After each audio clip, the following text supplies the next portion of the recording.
Good morning பிள்ளைகள். பிள்ளைகள் சேர்ந்து கொண்டு இருக்கணும். கொஞ்சம் வெயிட் பண்ணுங்க,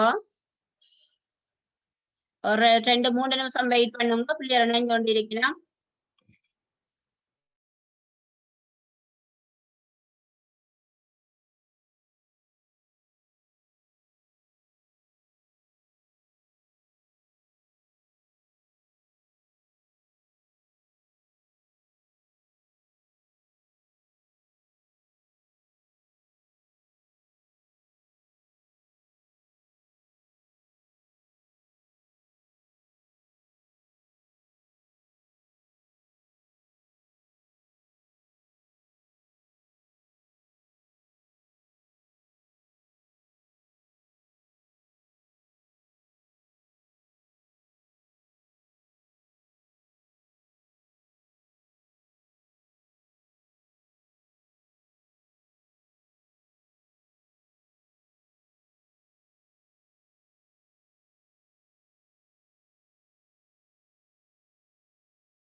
ஓகே பிள்ளைகள், இன்றைக்கும் பகுதி 1க்கு வரக்கூடிய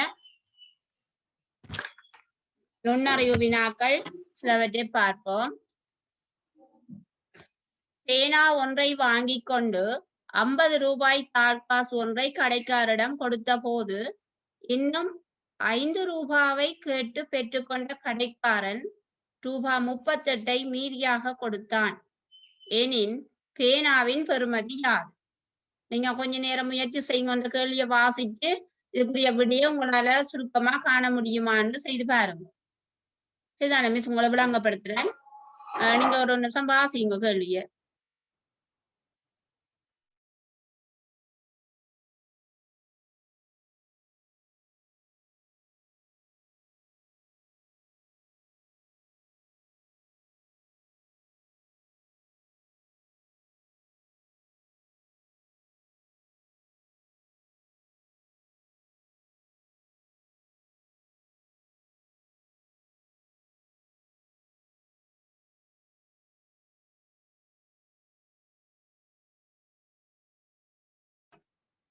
நிந்துசா அன்மியூட் பண்ணிட்டு கதைங்கோ. கையுத்துறீங்க என்ன விஷயம் பண்ணு? ஓ, ரைஸ் ஸ்கேன் கொடுத்தீங்க, என்னத்துக்கு? என்ன விஷயம்? ஏதாவது டவுட்டா கேட்கணுமா? இல்லையா? இல்ல. சரியா செய்யும்.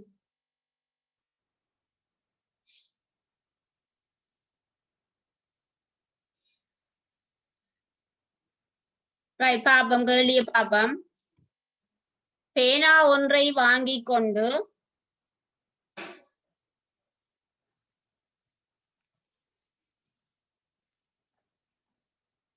பேனா ஒன்றை வாங்கி கொண்டு 50 ரூபாய் தாழ்காசு ஒன்றை கடைக்காரரிடம் கொடுத்த போது, அப்ப பேனா வாங்குவதற்காக கொடுத்த பணம் வந்து 50 ரூபாய். சரிதானே? அப்ப நாங்கள் இதை தரவில் எழுதி கொள்வோம். கொடுத்த பணம் 50 ரூபாய். முதலாம் தடவை கொடுத்த பணம் 50 ரூபாய். கடைக்காரன் என்ன செய்யறான்டா, மீண்டும் 5 ரூபாவை கேட்டு பெற்றுக் கொள்கிறான். அப்ப நாங்க கொடுத்த பணம் மந்திரத்தையும் கூட்டுவோம். 50 ரூபாவோட 5 ரூபாய் கூட்டினோம்னு சொன்னா 55 ரூபாய். சரிதானே? நீங்கள் இந்த ரூபா சதம் போடைக்குள்ள கொஞ்சம் பார்த்து போட வேணும். 50ஓட 5 கூட்டைக்குள்ள 0 கிட்ட 5 வரணும். சரிதானே பிள்ளைகள்? 55 ரூபாய். இதெல்லாம் கொடுத்த பணம். முதலாம் தடவை கொடுத்த பணமும் 2ஆம் தடவை கொடுத்த பணமும் 55 ரூபாய்.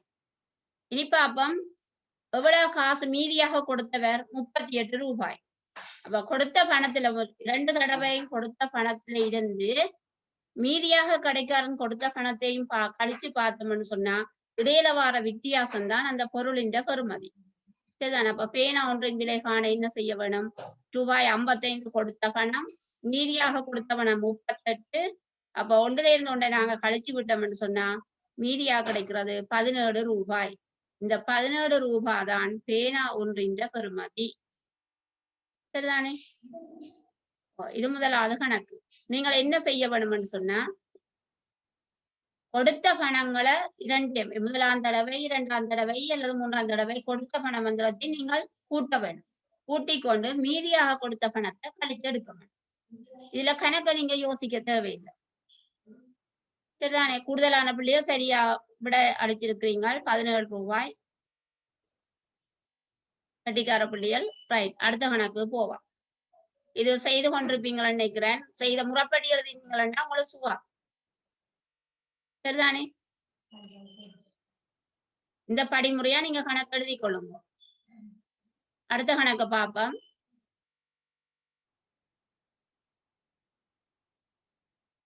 சுதா ஒரு தொகை பணத்தை கடைக்கு கொண்டு சென்றாள். அப்பணத்தில் அரைவாசிக்கு அரிசி வாங்கினாள். மிகுதி பணத்தில் அரைவாசிக்கு சீனி வாங்கினாள். அவளது கையில் மீதியாக ரூபாய் 20 இருந்தது எனில் சுதா கடைக்கு எத்தனை ரூபாய் கொண்டு சென்றாள்? இந்த கணக்கை நீங்க வாசிங்க. வாசிச்சு போட்டு இந்த கணக்கு நீங்கள் பின்னால இருந்து செய்தோண்டு போகணும். உங்களுக்கு தரப்பட்ட தரவுல இருந்து கணக்கு செய்தோண்டு போக வேணும்.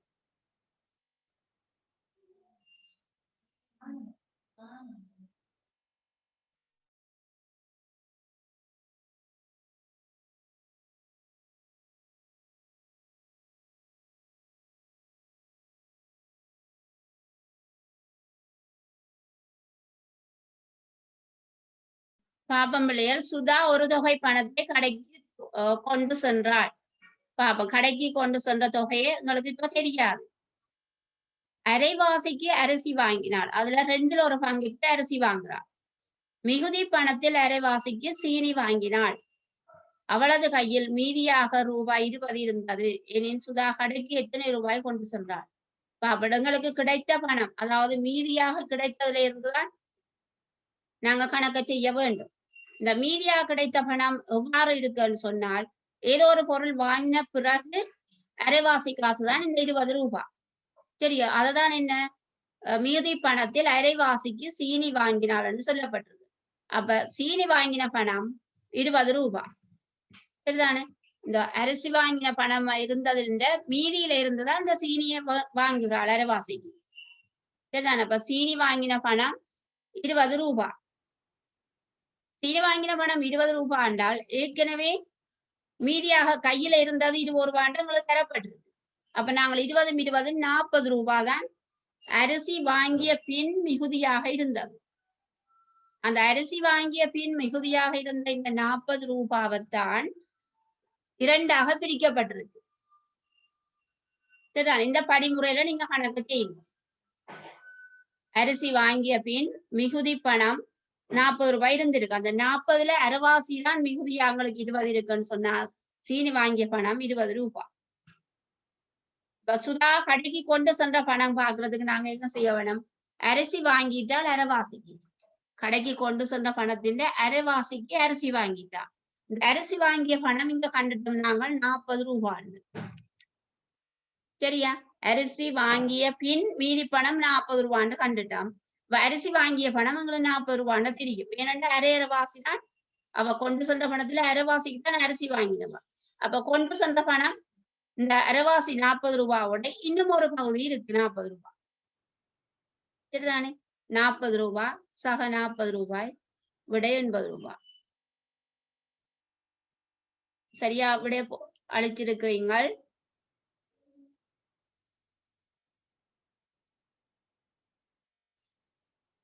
மீண்டும் ஒருக்கா செய்யற முறைய சரி பார்த்து கொள்ளுங்க. இலகுவா காணுற முறையை நீங்க எழுதி வச்சுக்கொண்டா சுகம் உங்களுக்கு. சரிதானே? நீங்க எழுதி வைக்க வேணுமெண்டா எழுதி போட்டு ஓகே செட் பண்ணுங்க.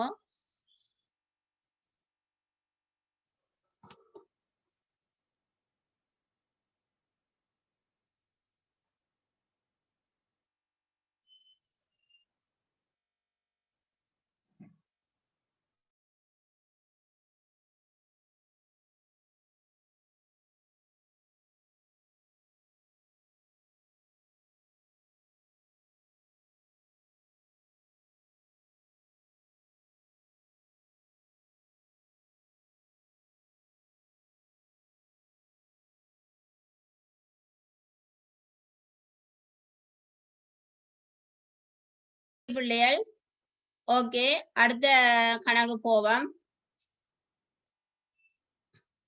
நாணயம் ஒன்றில் மிக இலகுவான கேள்வி. நாணயம் ஒன்றில் A, B என 2 பக்கங்கள், உங்களுக்கு தெரியும் பூ தலை என்று சொல்லி 2 பக்கங்கள் இங்க AB என்று தரப்பட்டது கேள்வியில. AB என்று 2 பக்கங்கள் உள்ளன. இந்த நாணயம் 12 முறை சுண்டி விடப்பட்டது. அதன்படி நாணயத்தின் A பக்கம் விழக்கூடிய ஆகக்கூடிய தடவைகளின் எண்ணிக்கை. சரிதானே? நாணயம் ஒன்றில் AB என 2 பக்கங்கள் இருக்கு.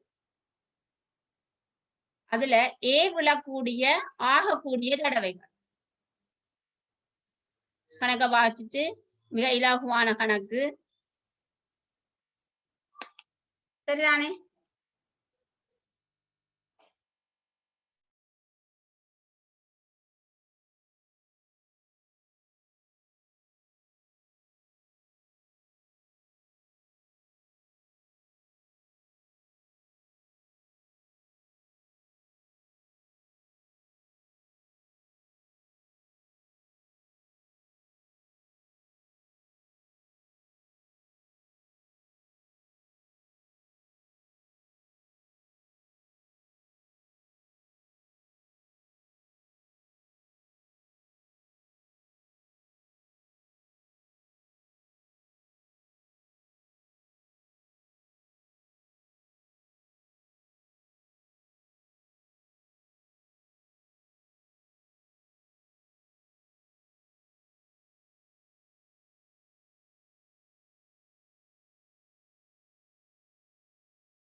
ஓகே பிள்ளைகள், நாணயம் ஒன்றின் AB என 2 பக்கங்கள் உள்ளன. இந்த நாணயம் 12 முறை சுண்டிவிடப்பட்டது. அதன்படி நாணயத்தின் A பக்கம் விழக்கூடிய ஆகக்கூடிய தடவைகளின் எண்ணிக்கை. இதுக்கு விட வந்து 12. ஏனென்று சொன்னா 12 முறையும் கட்டாயம் B விழ வேணுமென்று தானே, 12 தடவையும் A விழலாம் தானே. 12 தடவையும் A விழலாம், கட்டாயம் B விழ வேணுமென்று இல்ல. அப்ப ஆக கூடிய தடவைகள் எண்ணிக்கைன்னு சொன்னா 12 தடவை வரலாம்.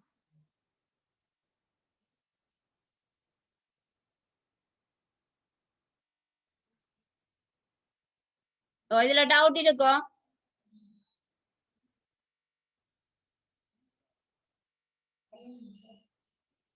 இல்ல. ஓகே, அடுத்த வினாவுக்கு போவோம்.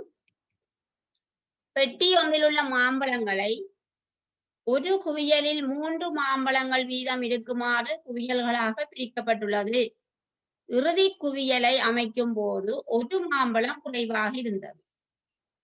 அதன்படி பெட்டியில் இருந்த மாம்பழங்களின் எண்ணிக்கையாக இருக்கக்கூடியது.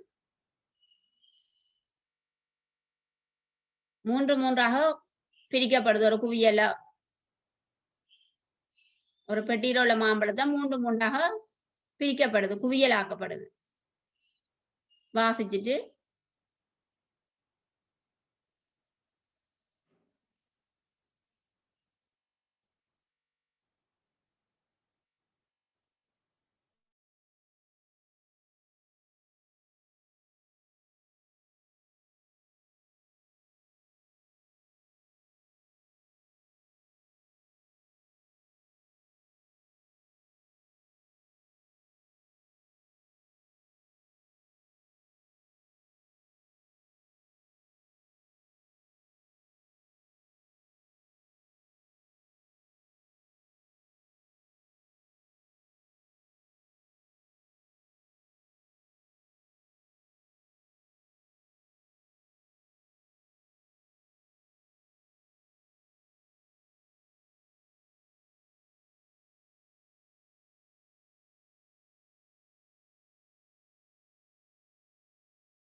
ரகன் ஒரு முயற்சி செய்யுங்க.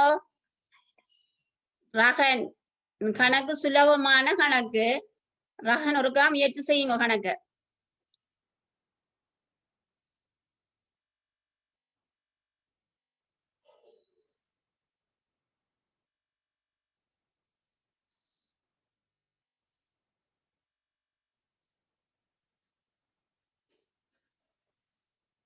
ரைட், பாப்போம் பிள்ளைகள். பெட்டி ஒன்றில் உள்ள மாம்பழங்களை ஒரு குவியலில் 3 மாம்பழங்கள் வீதம் இருக்குமாறு குவியல்களாக பிரிக்கப்பட்டுள்ளது. அப்போ ஒரு பெட்டியில மாம்பழம் இருக்கு, அதை 3 3 3 பழமாக பிரிக்கப்படுது. சரிதானே?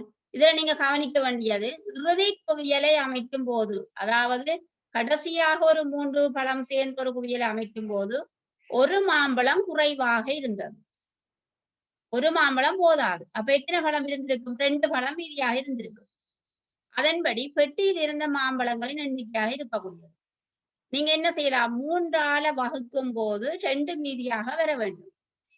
பாருங்க, 23 19 நீங்க 3ஆல பிரிச்சு பாருங்க. 19 3ஆல பிரிச்சா 6 குவியலும் 1 மீதியா வரும். ஆனா கேட்ட கேள்வி என்ன? எங்களுக்கு ஒரு மாம்பழம் குறைவாக இருந்தது. அப்ப 2 இருக்குது, இன்னும் 1 காணாம இருக்கு அடுத்த குவியலுக்கு. சரிதானே? அப்ப 23 பிரிச்சு பார்ப்போம். 3ஆல 3 21. 21 போனால் மீதி 2 இருக்கு. இப்ப பாருங்க, இந்த 2 மீதி, அந்த 2 மீதியா இருக்குன்னு சொன்னா அந்த மீதியா இருக்கிற 2 இன்னொரு குவியலாக்கணும்னு சொன்னா இன்னும் எத்தனை பழம் வேணும்?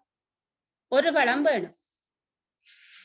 சரிதானே? இதுல நீங்க 3ஆ பிரிச்சு கொண்டு பாத்தீங்கன்னா சரி. இந்த 12 பாருங்க, 3ஆவது படிய 12 நீங்க 3 3 3ஆ பிரிச்சீங்கன்னு சொன்னா மீதி இல்ல. 4 முறை வரும், 4 குவியல் வரும், மீதி இருக்காது. அப்ப எங்களுக்கு கேட்கப்பட்ட என்ன?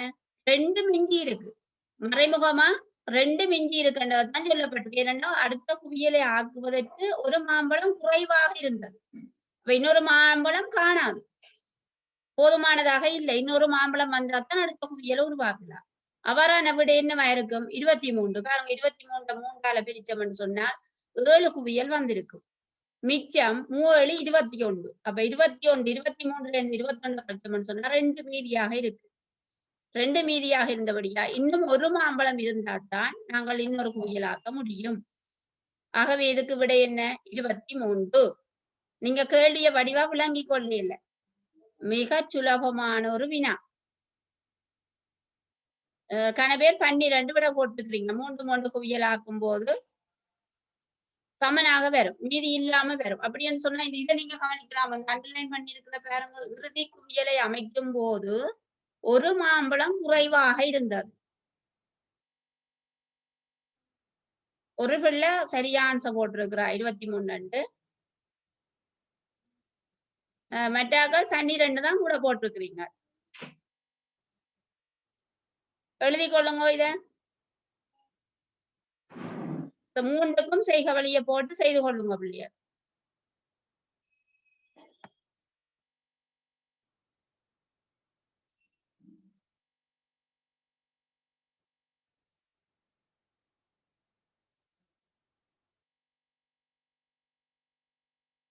ரகன் இது விளங்குதா? ரகன் அன்மியூட் பண்ணிட்டு கதையுங்க.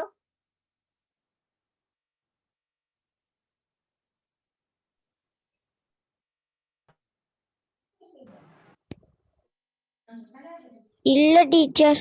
விளங்க இல்லையா? இல்ல டீச்சர். ஓகே, பாருங்க பிள்ளைகள், பெட்டி ஒன்றில் உள்ள மாம்பழங்களை ஒரு குவியலில் 3 மாம்பழங்கள் வீதம் இருக்குமாறு குவியல்களாக பிரிக்கப்பட்டுள்ளது. ஒரு பெட்டியில கொஞ்சம் ஒரு தொகை மாம்பழம் இருக்கு. அதை 3 பழங்கள் சேர்ந்ததாக நாங்கள் இப்ப சோடி ஆக்குற மாதிரி நாங்க 3 ஆக்குறோம். இப்ப உங்களோட வீட்டுல 5 பேர் இருந்தால் 5 பேருக்கு 3 படி கொடுக்குறீங்க.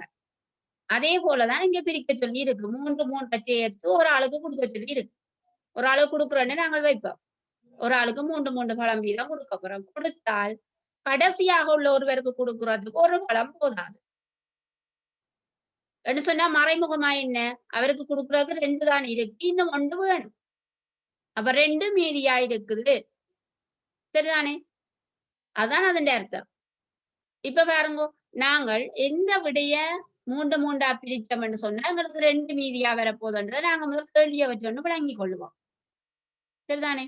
இதுக்கு நாங்கள் விட காணிக்குள்ள எந்த இலக்கத்தை நாங்க பிரிக்கும் போது 2 மீதியாக இருக்கு.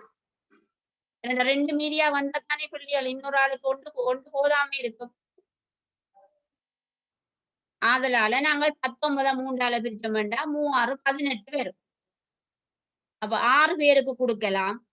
19 இப்ப 6 பேருக்கு கொடுக்க 18 பழம் போயிடும். 18 பழம் பிரிபட்டுடும். 1 மீதியா இருக்க போகுது. 1 மீதியா இருந்தா அவருக்கு நிரப்புறதுக்கு 2 தேவை. ஆனா கேள்வியில ஒரு மாம்பழம் தானே குறைவாக இருக்குன்னு சொல்லப்பட்டிருக்கு. அடுத்த 23 பார்த்தோம்னு சொன்னா 7 21. அப்ப 7 தரம் 3 குவியலாக்கி போட்டு நாங்க பார்த்தோம்னு சொன்னா 2 மீதியாக இருக்கு. அடுத்த 12 பாருங்க, 3 நாங்க பிரிச்சு கொண்டு வரைக்க 4 குவியலாக்கலாம். மீதியா ஒன்றும் இருக்காது. ஆனா எங்களுக்கு கேட்டகள் என்ன, இறுதி குவியலை அமைக்கும் போது ஒரு மாம்பழம் குறைவாக இருந்தது. ஆகவே ஒரு மாம்பழம் குறைவா 3 ஆக்குறதுக்கு ஒரு மாம்பழம் குறைவா இருக்கிற விட 23 2வது விட. ரகன் இப்ப விளங்குதோ?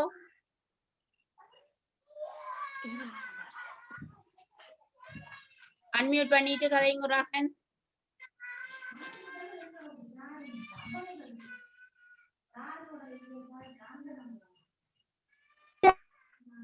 விளங்குதா?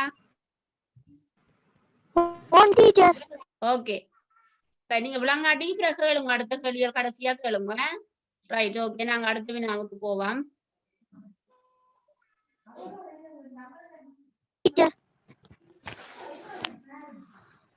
அஞ்சாவது வினாவுக்கு போவோம். லதுர்சன் திங்கட்கிழமையிலும் பார்க்க ரூபாய் 25 கூடுதலாக ஞாயிற்றுக்கிழமையும், திங்கட்கிழமையிலும் பார்க்க ரூபாய் 15 குறைவாக செவ்வாய்க்கிழமையும் செலவு செய்தான். செவ்வாய்க்கிழமை செலவு செய்த பணம் ரூபாய் 105 எனின், ஞாயிறு திங்கள் செவ்வாய் ஆகிய 3 நாட்களிலும் செலவு செய்த மொத்த பணம் எவ்வளவு? சரிதானே? கேள்வியை வாசிச்சுட்டு முயற்சி செய்யுங்க.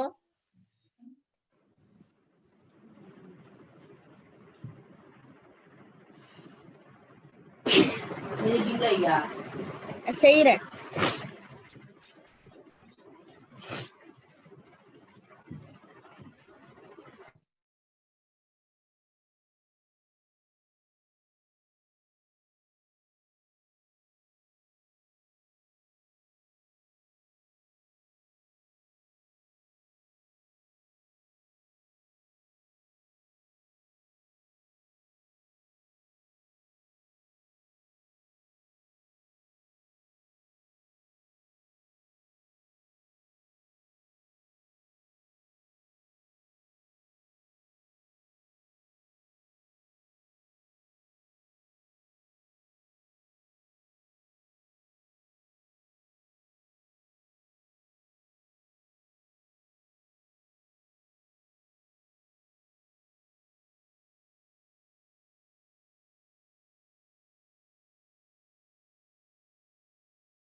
சரி பிள்ளைகள் பாப்போம். லதுர்சன் திங்கட்கிழமையிலும் பார்க்க ரூபாய் 25 கூடுதலாக ஞாயிற்றுக்கிழமையும், திங்கட்கிழமையிலும் பார்க்க ரூபாய் 15 குறைவாக செவ்வாய்க்கிழமையும் செலவு செய்தான்.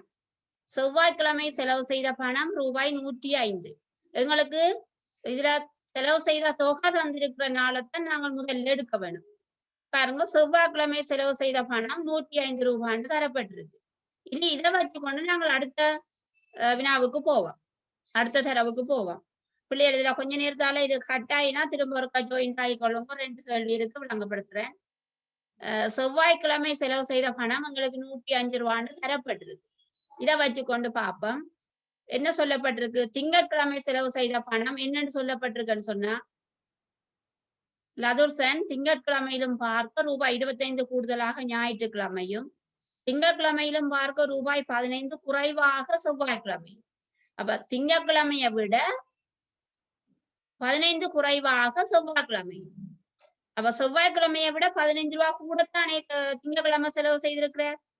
அப்ப 105 ரூபாவோட 15 ரூபாவை கூட்டினோம்னு சொன்னா திங்கட்கிழமை செலவு செய்த பணம் வந்து அது 120 ரூபாய். சரியா? அப்ப திங்கட்கிழமையிலும் பார்க்க ரூபாய் 115 குறைவாகத்தானே செவ்வாய்க்கிழமை இருக்கு. சரிதானே? 105 சக 15 120 ரூபாய். ஓகே, இப்ப திங்கட்கிழமை செலவு செய்த பணம் வந்துச்சு. இனி என்ன செய்வோம்? ஞாயிற்றுக்கிழமை செலவு செய்த பணத்தை காண போறோம். சரிதானே? ஞாயிற்றுக்கிழமை செலவு செய்த பணம் என்னன்னு தரப்பட்டிருக்கு? திங்கட்கிழமையிலும் பார்க்க 25 ரூபாய் கூடுதலாக ஞாயிற்றுக்கிழமை. எங்களுக்கு இப்ப திங்கட்கிழமைய கண்டெடுத்துட்டோம் 120 ரூபாய். அந்த 120 ரூபாவை விட இன்னும் 25 ரூபாய் கூடுதலாக ஞாயிற்றுக்கிழமை. அப்ப 120ம் 25ம் இது ரெண்டையும் நாங்க கூட்டினோம்னு சொன்னா ஞாயிற்றுக்கிழமை செலவு செய்த பணம் வரும் ரூபாய் 145. ஞாயிற்றுக்கிழமை செலவு செய்த பணம் ரூபாய் 145. எங்களுக்கு கேட்கப்பட்ட வினா என்ன? 3 நாட்களிலும், அதாவது ஞாயிறு திங்கள் செவ்வாய் ஆகிய 3 நாட்களிலும் செலவு செய்த பணம் தான் எங்களுக்கு கேள்வி. பாப்பன் ரூபாய் 105, ரூபாய் 120, ரூபாய் 145. இந்த மூன்றையும் நாங்க கூட்டி விட்டோம்னு சொன்னா ரூபாய் 370 விடையாக அமையும் இந்த வினாவுக்கு.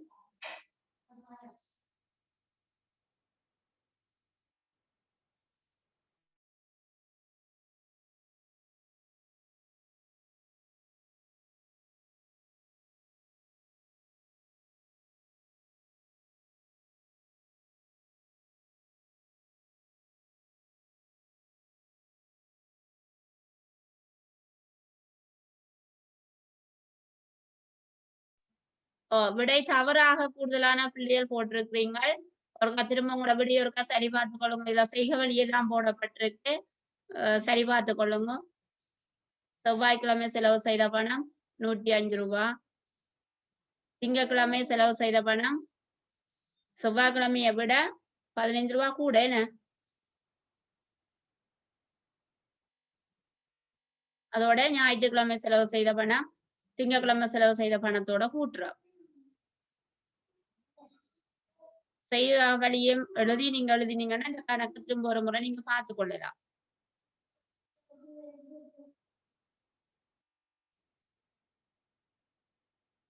ஓகே, இப்ப நீங்க சரியா விடை போட்டிருக்கிறீங்க. ரைட், அடுத்த வினாவுக்கு போவோம். 5 படிகள் உள்ள ஒரு படிக்கட்டில் A முதல் படியிலும் 10 படிகள் உள்ள ஒரு படிக்கட்டில் A முதல் படியிலும் B 10ஆம் படியிலும் நிற்கின்றனர். A ஒரு படி ஏறும் போது B 2 படிகள் இறங்கினால் அவர்கள் இருவரும் எத்தனையாவது படியில் சந்திப்பார்கள்? இதுதானே? இதுல B தான் மேல நிற்கிறார், 10ஆவது படியில இருந்து கீழே இறங்குறார். A வந்து கீழே இருந்து ஏறிக்கொண்டு போறார். A வந்து ஒவ்வொரு படியா நடக்கிறார். B வந்து 2 படியா இறங்குறார். A வந்து இறங்குறார், A வந்து ஏறிக்கொண்டு போறார் ஒவ்வொரு படியா. B வந்து 2 படியா இறங்கி கொண்டு வரார். அப்ப எத்தனையாவது படியில இவர்கள் சந்திப்பார்கள்?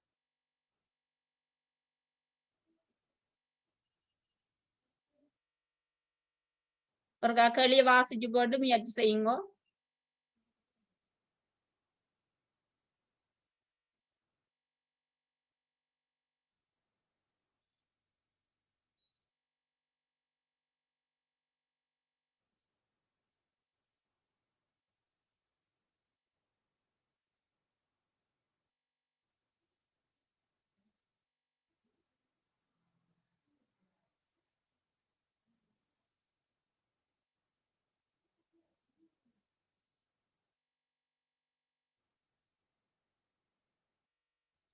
சரி சரி பிள்ளைகள் பாப்போம். நாங்க கேள்விய 10 படிகள் உள்ள ஒரு படிக்கட்டில் ஏ முதல் படியிலும் சரிதானே தாண்டும் படிகளின் எண்ணிக்கை பார்ப்போம். இப்ப ஏ வந்து ஒரு படி ஏறிக்கொண்டு போறார். பி வந்து 2 படியா வாரார். அப்ப 2 படியா வரைக்கும் நாங்க 2 படியும் ஒரு படியும் கூட்டுவோம். சரி அவரதையும் இவரதையும் சேர்த்து கூட்டுவோம். 2 3 3 சரிதானே படிகளின் எண்ணிக்கை வந்து 10.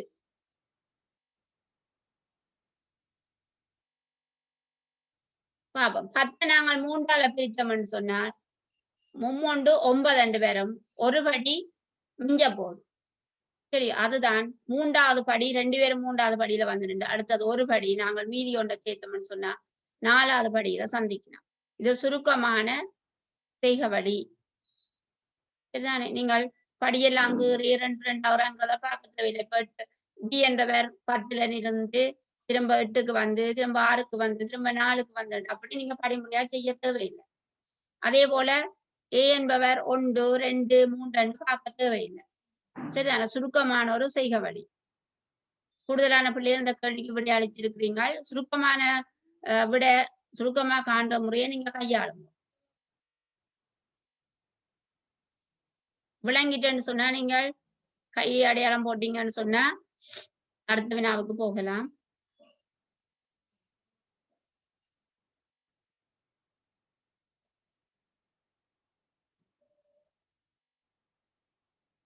யாரும் விளக்கம் தேவைன்னு சொன்னா கேளுங்க பிள்ளைகள்.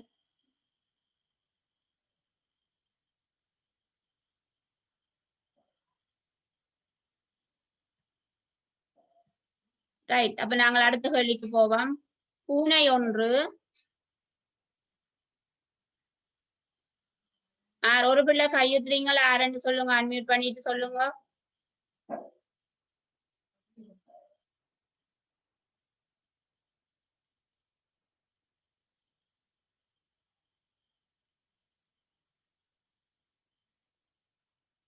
அன்மியூட் பண்ணி இருக்கு. நீங்க அன்மியூட் பண்ணிட்டு கதையுங்கோ.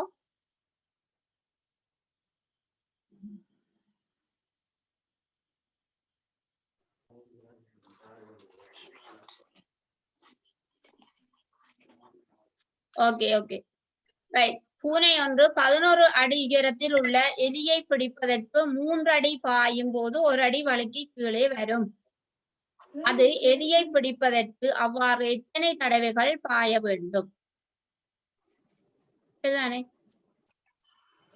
பூனை ஒன்று 11 அடி உயரத்தில் உள்ள ஒரு எலியை பிடிக்க வேணுமா?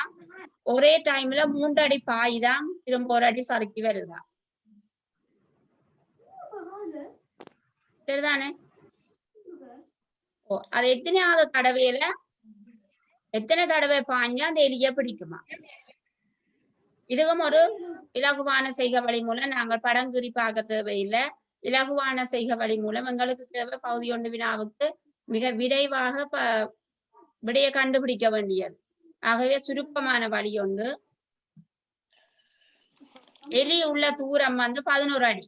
பூனையில இருந்து 11 அடி உயரத்துல எலி இருக்குது. சரிதானே பூனை ஒரு தடவையில் பாயும் தூரம் 3 அடி. 3 அடி தூரம் பாயும். தடவை ஒன்றில் சறுக்கும் தூரம் 1 அடி. அப்ப எலி உள்ள தூரம் 11 அடி. பூனை ஒரு தடவையில் பாயும் தூரம் 3 அடி. ஒரு தடவையில பாயும் போது சறுக்கும் தூரம் வந்து 1 அடி. சரிதானே 11வது அடி பாயும் போது பூனை எலியை பிடிக்கும். சரியோ பாப்போம். பின் 1 அடி சறுக்குவதால் பாருங்க 1 அடி சறுக்குறதால நாங்கள் அந்த ஒண்டை கழிச்சு வைப்போம். கழிச்சு வச்சுட்டு ஒரு தடவையில் பாயும் போது நிகரமாக ஏறும் தூரம் வந்து 2. 3ல 1 போனா 2. சரிதானே பூனை எலியை பிடிக்கும் தடவை வந்து 10ல 2 10 நாங்க 2ஆல பிரிக்கிறோம் 5. சரியா சுருக்கமான வழி 5 தடவை.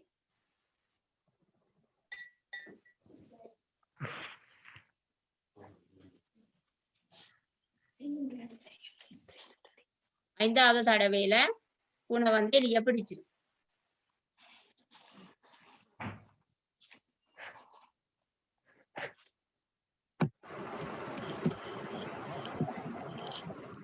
ஓகே, எல்லாரும் விட போட்டிருக்கிறீங்க, விளங்கி இருக்கு. வேற யாராவது எதுவும் டவுட் இருந்தா கேளுங்க பிள்ளைகள். நேரம் பாஸ் பண்ணுது. 7 கேள்வியும் இன்றைக்கு முடிச்சபடியா இப்போ ஃபைனா இதோட நிப்பாட்டி நாங்க அடுத்த கிளாஸ்ல மிச்சத்தை பார்த்து கொள்ளுவோம். இது எதுவும் விளங்கலைன்னு சொன்னா யாராவது கேட்டுக்கொள்ளலாம். இல்ல. விளங்கிட்டு எல்லாருக்கும்? ஓ. ஓகே, நீங்க இந்த கேள்விய இந்த பாடல் பாடியவர் விவரம் இருக்கு, நீங்க இதை எழுதி கொள்ளுங்க.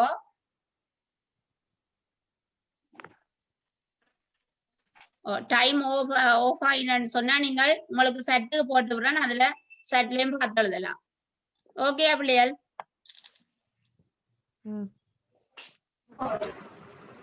ஓகே, இந்த பாடல்களும் எழுதியோரும் உங்களோட திறமை இந்த கைநூல்ல இருந்து தொகுத்தெடுக்கப்பட்டது. நீங்க எழுதி கொண்டுருங்க. அப்படி டைம் ஓவர் ஆயினா உங்களுக்கு செட்டில் போட்டு விடுறேன்னு பார்த்து எழுதுங்க. ஓகே, பாய். நீங்கள் எழுதி கொண்டிருங்க. சொல்லுங்க.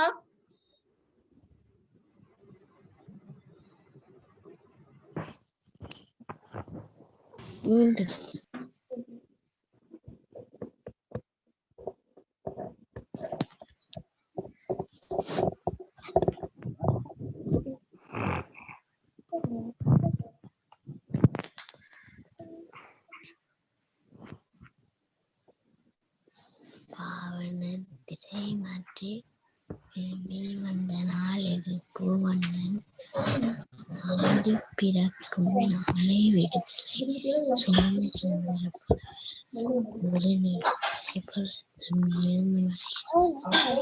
பலவரம் தலைவை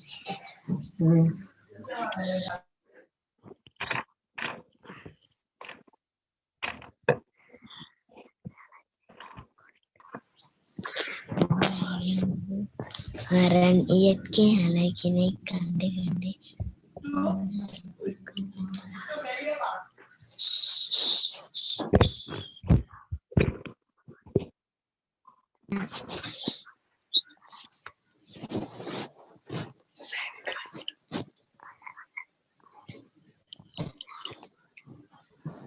கதைங்க.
மிஸ் எழுதிட்டேன். மிஸ் எழுதிட்டேன்.